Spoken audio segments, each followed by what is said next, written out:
vërtet meriton që të përkujtohet figura e tij, sepse si hoxhë, si edukator, si mësues fetar, ka qenë në nivelin e lartë të përgjegjësisë dhe të detyrës që ai e ka pas. Po them sepse në te ke vrejt atë seriozitetin më të madh të tij që t'u apërcjell këtë emanet, këtë detyrë, këtë obligim, cilin e ka marrë mbi supet e tij të gjeneratat e reja.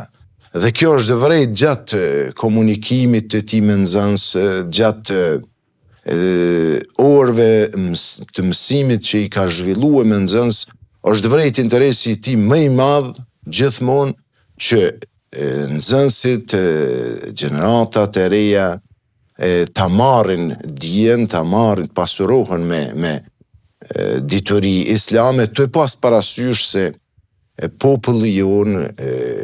në Kosovë ka nevojë që